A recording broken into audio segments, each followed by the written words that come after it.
Gas કિરણે માથું કેવું ઉડાવી છે એને જોરથી પેલા ખેંચવો પડશે તાને હડો ફીટ થાય છે એમ કે એને અહીંયા તૂટી ગયું છે પકડવાનું પેસ મમ્મીને હાડી પહેરતા શીખડાવે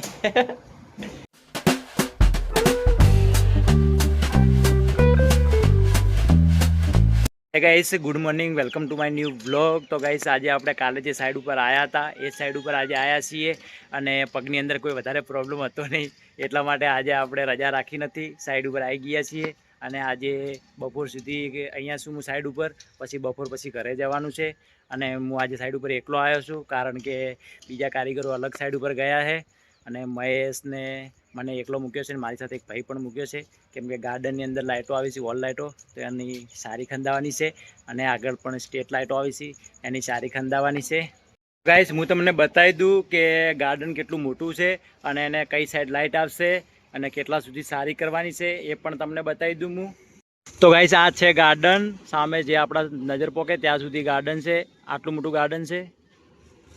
તો આની અંદર વોલ લાઇટ આવે છે, તો જે વોલ લાઇટ છે ને એ જે તમને આ સામે બિલ્ડિંગ દેખાય છે, બિલ્ડિંગની અંદર જે તમને આ બીમ દેખાય છે ને આરસીસી બીમ, એ બીમના સેન્ટરની અંદર અહીંયા 6 લાઇટ આવે છે અહીંયા સુધી. વોલ લાઇટ બીજી સામેથી મોડીને અહીંયા સુધી આવે છે, તમને જ્યાં બેસવા માટે બનાવેલી છે જગ્યાઓ સામે સુધી અહીંયા સુધી. તો એના આ જે પિલ્લર છે ને ક્રોસિંગ પડે છે એ ક્રોસિંગના સેન્ટરની અંદર અહીંયા લાઇટો આવી છે. અહીંયા 10 લાઇટ કરવાની છે, આપણે વોલ લાઇટ 10 કરવાની છે. તો સૌ પ્રથમ આપણે સારી કરાવવી પડશે અહીંયા. ગાઈસ આ સાઈડ ઉપર બીજા પણ કારીગર આવ્યા છે, આ તો મને પછી ખબર પડી રહી જરી પાડવા માટે. જરી બાકી હતી એ જરી પાડવા માટે એ મહેશભાઈએ માણસો મોકલ્યા છે. તો સૌ પ્રથમ જરી પડાવવી પડે આપણે લાઇટ ફિટિંગની અંદર. તો અમુક અહીંયા ડિસ્ટ્રીબ્યુશન પહોંચવાના બાકી હતા સાઈડ ઉપર. જરીનું કામ કરે છે વીરભણભાઈ રાવળ, આમ મારે મામા થાય છે, હવે ક્યાંક બીજી સાઈડ ઉપર બહાર જ આવ્યા છે. તો ગાઈસ તમને હું બતાવી દઉં કે જરી કઈ રીતે પડે અને ડિસ્ટ્રીબ્યુશન કઈ રીતે પહોંચાય. તો સૌ પ્રથમ તો ડિસ્ટ્રીબ્યુશન કોચિંગ નથી મારતા, પણ આ તો જ્યારે ફાઇનલ સાઈડ થઈ જાય, વાયરિંગ બીજું ફાઇનલ થઈ જાય તો પછી પાછળથી ડિસ્ટ્રીબ્યુશન પહોંચાડવું પડે છે. તો તમને બતાવી દઉં કે ડિસ્ટ્રીબ્યુશન કઈ રીતે પહોંચે. તો ગાઈસ આ ભાઈ કટર મારે જરી પાડે ડિસ્ટ્રીબ્યુશન માટે. તો ગાઈસ જોઈ લો આ રીતનું ડિસ્ટ્રીબ્યુશન હોય, પાઇપ ઢાબામાંથી મૂકેલી છે અને વાયરિંગ થઈ જાય એની પછી ડિસ્ટ્રીબ્યુશન નક્કી કરવામાં આવે છે, કોચિંગ મારવું પડે. તો ભાઈએ જરી કોચિંગ નાખી છે અને હવે ડિસ્ટ્રીબ્યુશન આની અંદર ફિટ કરશે. તો ગાઈસ સૌ પ્રથમ લાઇટ ફિટિંગની અંદર જરીનું કામ મેં પણ કર્યું છે, 6 મહિના જરી મેં પણ પાડી છે. તો પછી શરીરની અંદર થોડો પ્રોબ્લેમ થવા માંડ્યો તો જરીનું કામ મેં પણ છોડી દીધું અને વાયરિંગ પ્લેટનું કામ શીખી લીધું, કેમ કે જરીનું કામ આખો દિવસ શેણી હથોડે કરીને કોચવાનું હોય અને જરી કાઢવાની હોય. તો ગાઈસ સામે તમને જે આ બિલ્ડિંગ દેખાય છે એના બધી સર્કિટ આપણે ખેંચીને અહીંયા લાવી છે, આના અંદર ઉપરથી નીચે લાવીએ. તો અહીંયાથી વોલ પાડીને પાછલા ભાગમાં ભાઈ જારી. તો ગાઈસ પાછળ આપણે જે વાયર નીકાળ્યા છે ને સર્કિટો બધી પાછળ નીકાળી છે અહીંયા આવશે, અહીંયાથી પછી અહીંયા. અને કાલે આપણે જે પાઇપો નાખી હતી ને ચેમ્બર બનાવડાવી હતું એમાં લઈ જવાના છે વાયર અને અહીંયાથી નીચે ભોયરાની અંદર વોલ પાડેલા છે એની સર્કિટો અંદર જશે અને નીચે પેનલ લાગશે લાઇટનું.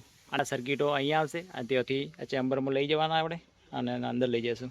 મહેશભાઈ ઇકો લઈને આવી ગયા છે, તો જાલમ અહીંયા રહેશે મારી જોડે અને મારી સાથે કામ કરશે. જમવાનો ટાઈમ થઈ ગયો હોય, 1 વાગી ગયો હોય તો જમી લઈએ અને મહેશભાઈ જાલમને લાઈન બતાવે કેમ કે મારે બપોરભાઈ ઘરે જવાનું છે અને વરસાદ પણ ચાલુ થઈ ગયો હોય, મસ્ત વાતાવરણ થઈ ગયું ઠંડુ. તો ફર્સ્ટ ક્લાસ પહેલાં જમી લઈએ. સેવ ટોમેટાની સબ્જી, રોટલી અને જાલમભાઈને આવી છે મગનું શાક અને રોટલી. તો ગાઈસ ફાઇનલ આપણો કેબલ આવી ગયો છે. તો ગાઈસ આ છે કેબલ, એ આપણે લાઇટ આવે છે એના અંદર નાખવાનો છે. 2.5 mm નો કેબલ મંગાવ્યા છે આપણે, 3 કોર બ્લેક. તો ચલો એને લઈ જઈએ. તો ગાઈસ મેન કેબલ આપણે અહીંયાથી લેવાનો છે અને સારી પણ ખોદી દીધી છે ફાઇનલ. તો અહીંયાથી વોલ પણ પાડી દીધા મેં. તો પહેલાં એક ડૂમ અહીંયા આવશે અને ત્યાંથી વોલ એના અંદર જશે, એક વાયર એના અંદર, ત્યાંથી સામે અને સામે. તો ચલો ફટાફટ કેબલ નાખી દઈએ. જાલમ પણ કેબલ ખોલી દીધો છે. સીડીની નીચે કેબલ નાખવાનો હતો તો એના નીચે ખુલ્લો કેબલ તો નખાય નહીં, એટલે મને પાઇપ લેવા માટે ગયો હતો. કેબલ ખેંચીને અહીંયા લાવ્યો અને અહીંયાથી ભાઈ આપણે અહીંયા પાઇપ પહેરાવી પડશે કારણ કે અહીંયા સીડી છે અને આની ઉપર પથ્થર આવે છે. તો પાઇપ પહેરાવી દઈએ કેમ કે વાયરને કોઈ નુકસાન થાય નહીં, ગમે ત્યારે બહાર પાછો નીકળવો હોય તો નીકળી જાય. તો ચલો પાઇપ પહેરાવી દઈએ.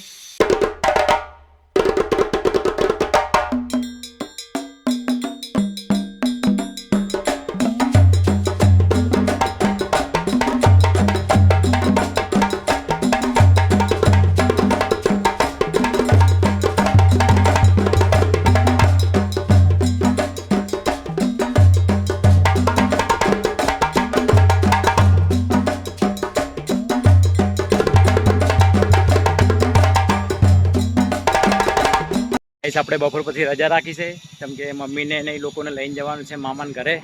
તો મારા દોસ્તારનું બાઇક છે એ લઈને જાલમ મને મૂકવા માટે આવે છે ડીસા બગીચે, કેમ કે આજે મેં બાઇક લાવ્યું નહીં, સાધનમાં જવાનું છે ઘરે રિક્ષાની અંદર.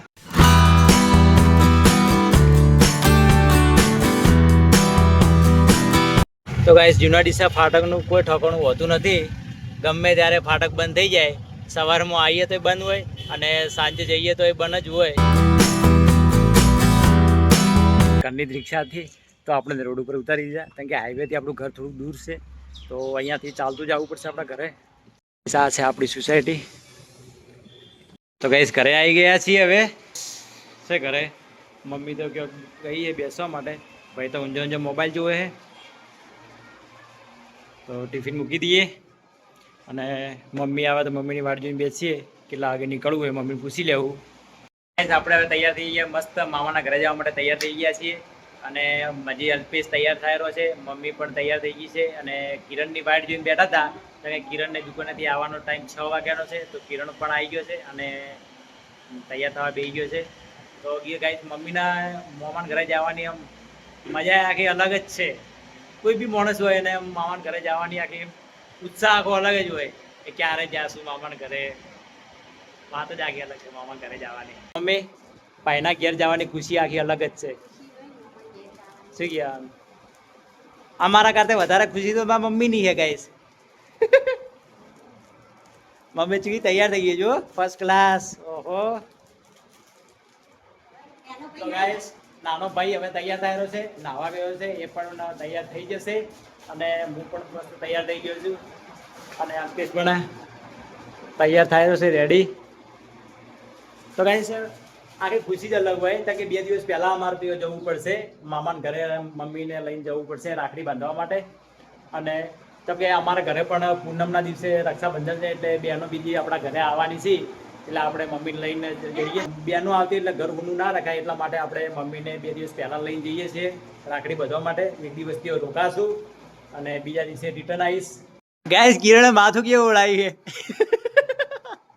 તો ગાઈસ અલ્પેશ મમ્મીને સાડી પહેરતા શીખડાવે.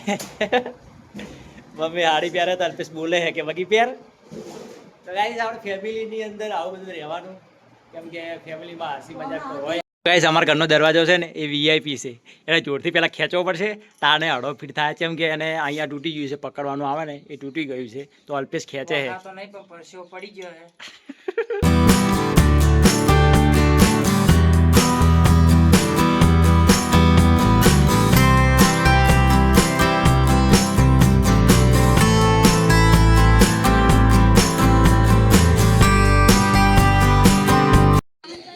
તો ગાઈસ આપણે હવે પહોંચી ગયા છે ફાઇનલ મામાના ઘરે, કારણ કે આવતા આપણે થોડું મોડું થઈ ગયું હતું કે અલ્પેશને લેવા માટે મારે રિટર્ન જવાનું હતું. હું મમ્મી અને કિરણ 3 જણા બાઇકમાં આવ્યા, તો ભાઈ સાધનમાં આવ્યા હતો.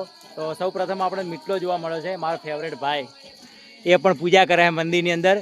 તો આપણે સૌ પ્રથમ મામાના ઘરે એન્ટ્રી કરીએ ને, તો સૌ પ્રથમ આપણે માતાજીનું મંદિર છે સધીમાનું, દર્શન કરી લઈએ. અને આ મિત છે અમારા મિત, એ પૂજા કરે છે માતાજીની, આ જ કરે. તો આપણે અંદર પણ મંદિર છે, એની આરતી ચાલુ છે.